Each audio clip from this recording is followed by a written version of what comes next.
அன்பார்ந்தவர்களே, அச்சம் மனித வாழ்வின் முன்னேற்றத்தை தடுக்கும் ஒரு பெரும் சுவர். நம்மை சுற்றிய அநீதிகளும் தீமைகளும் பெருகி வரும்போது நமக்கு நீதி கிடைக்காதா? நாம் மட்டும் ஏன் இவ்வளவு துன்பப்பட வேண்டும் என்ற எண்ணம் நம் இதயத்தை ஆட்கொள்ளலாம். ஆனால் இன்றைய இறைவார்த்தை நமக்கு ஒரு மாபெரும் தைரியத்தை தருகிறது. இறைவன் நமக்காக பரிந்து பேசவும் நம்மை ஒடுக்கும் சக்திகளிடம் இருந்து நம்மை விடுவிக்கவும் வல்லவர். திரு குடும்பத்தின் வாழ்வில் ஏரோது அரசனின் அநீதி தலை தூக்கிய போது இறைவன் அவர்களை பாதுகாத்து எதிரிகளிடமிருந்து விடுவித்தார்.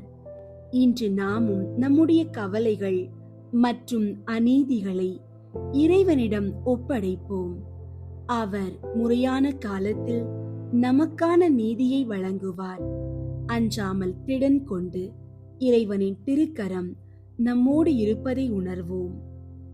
இன்றைய நாளுக்கான இறை வார்த்தை எசாயா 35 அதிகாரம் 4 இறைவார்த்தை. திடன் கொள்ளுங்கள், அஞ்சாதிருங்கள். இதோ உங்கள் கடவுள் பழி தீர்க்க வருவார். அநீதிக்கு பழிவாங்கும் கடவுளாக வந்து உங்களை விடுவிப்பார். ஜெபிப்போம். விடுதலை அளிக்கும் வல்லமை மிக்க இறைவா, உமது திருநாமத்தை போற்றுகிறோம்.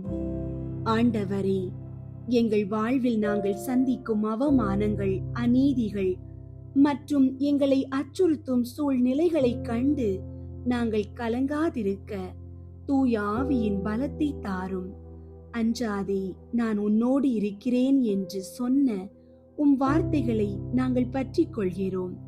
எங்களை ஒடுக்கும் தீய சக்திகளிடம் இருந்தும் மன கவலைகளில் இருந்தும் எங்களை விடுவித்தருளும்.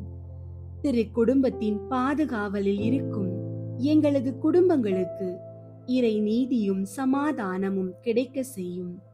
நீர் நீதியுள்ள நடுவர் என்பதை அறிந்து தீர்ப்பு வழங்கும் அதிகாரத்தை உம்மிடம் ஒப்படைக்கிறோம். எங்களை உம்முடைய சிறகுகளின் நிழலில் மறைத்து காத்தருளும். ஆமீன். அன்பார்ந்தவர்களே, உங்களை எதிர்ப்பவர்களின் பலத்தை கண்டு கலங்காதீர்கள். உங்களை காப்பவரின் வல்லமையை எண்ணி பாருங்கள். இறைவன் மௌனமாக இருப்பதால் அவர் உங்களை மறந்துவிட்டார் என்று அர்த்தமல்ல. அவர் உங்களுக்காக ஒரு பெரும் வெற்றியை சித்தப்படுத்திக் கொண்டிருக்கிறார். அநீதி ஒருபோதும் நிலைக்காது. இறைவனின் நீதி நிச்சயம் வெல்லும். இன்று உங்கள் பயங்களை இறைவனின் பாதத்தில் வைத்துவிட்டு நம்பிக்கையோடு